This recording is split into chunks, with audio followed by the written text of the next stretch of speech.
They're not in your textbooks, they don't appear on TV, and yet they've stopped terrorist attacks, rescued hostages, and changed the course of world events without the world even noticing.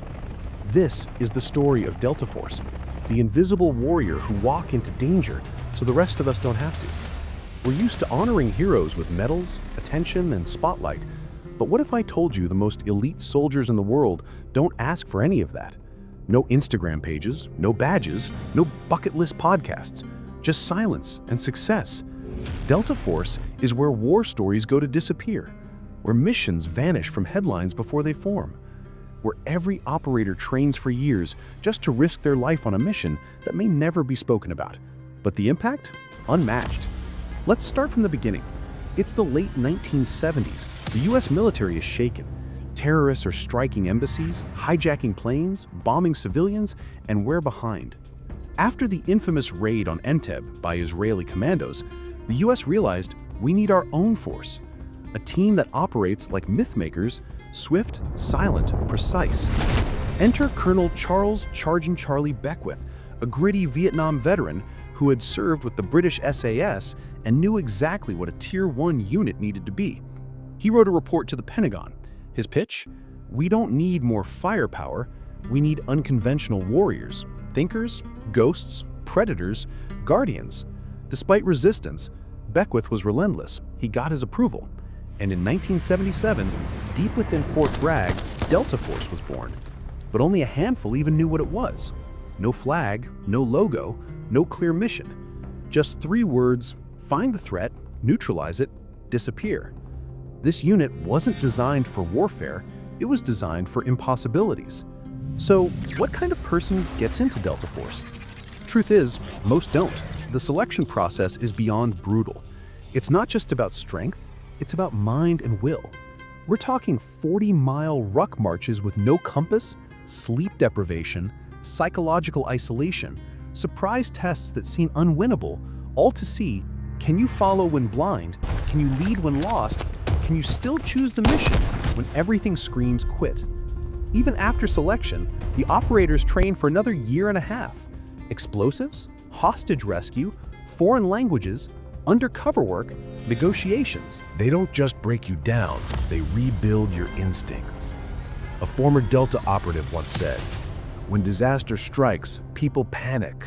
But for us, that's where precision begins."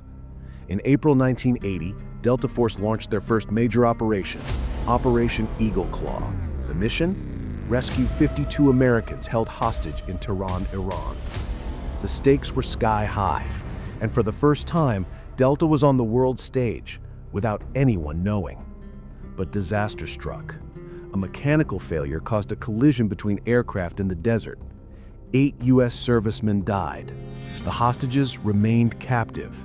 The mission was aborted. The operation failed publicly, but for Delta Force, the setback wasn't the end. It was the beginning of greatness. Their response? We will never fail from lack of preparation again. They rebuilt from the ground up. Command structure, inter-branch coordination, custom helicopters, new Black Ops communication tech. From that failure, the Delta of today was born. Fast forward to the 2000s. The world is more connected, but also more dangerous. Small groups can now threaten millions with fear and violence. In a remote region you've never heard of, Gamala, hundreds of civilians were taken hostage.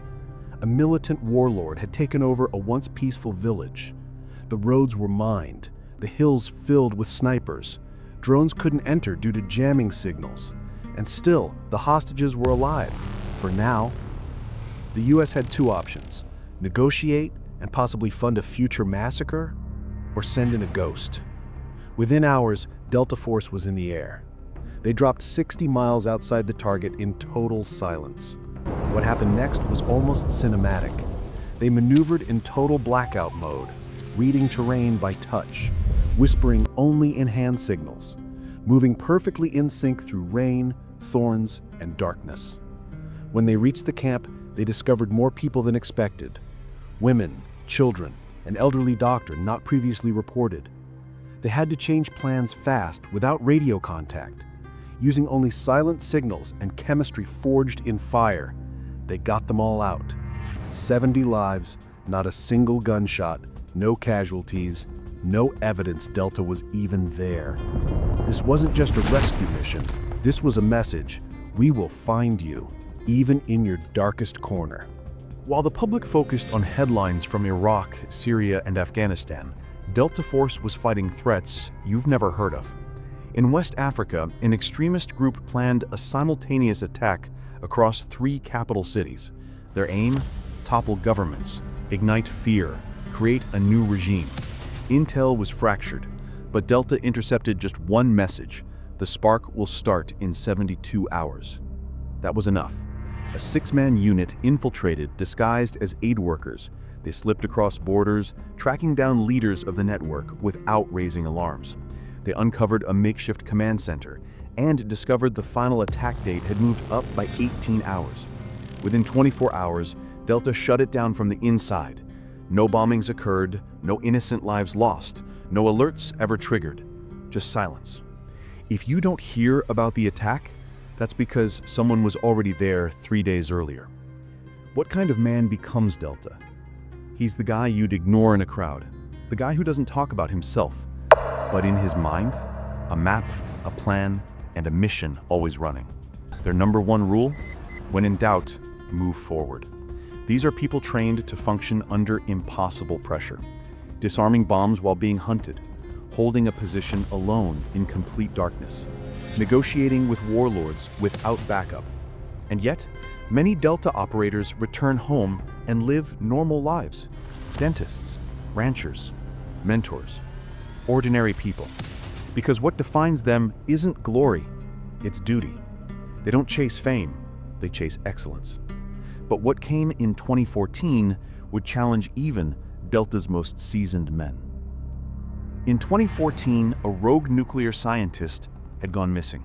Satellite data showed he had entered a war zone and never came out. At first, intelligence agencies believed he was killed. Weeks later, a coded signal pinged back. He was alive, but he wasn't alone. He'd been kidnapped by a radical militia and forced to build a dirty device, a weapon of mass panic. NSA, CIA, Mossad. No one could reach the target. Only Delta could. For 9 days, a Delta team blended inside enemy territory, speaking local dialects, buying time. The scientist was under constant guard. 12 armed men. The lab was booby-trapped. A wrong move and the whole place would go up in flames. But the leader of the op, known only as Reed, made the call. We extract him in one shot or not at all. With a fake fire, fake military convoys, and split-second timing, Delta broke in, neutralized the guards, seized the equipment, and left without a trace. Not even the enemy realized what had happened. The bomb? Deactivated. The hostage? Alive. The threat? Eliminated. And the world never knew how close we came. There are battles we'll never see, missions we'll never understand, and heroes we'll never meet. But that doesn't mean they aren't out there. Delta Force isn't just an elite unit. They're the human firewall between chaos and peace. They go in so others can come home. They trade comfort for crisis. And every time we don't hear about another global disaster, we might just owe that silence to them. In a world full of noise, sometimes it's the quiet professionals who do the most. What would you have done in their place? If this story moved you, like, comment, and subscribe. Your silence speaks volumes.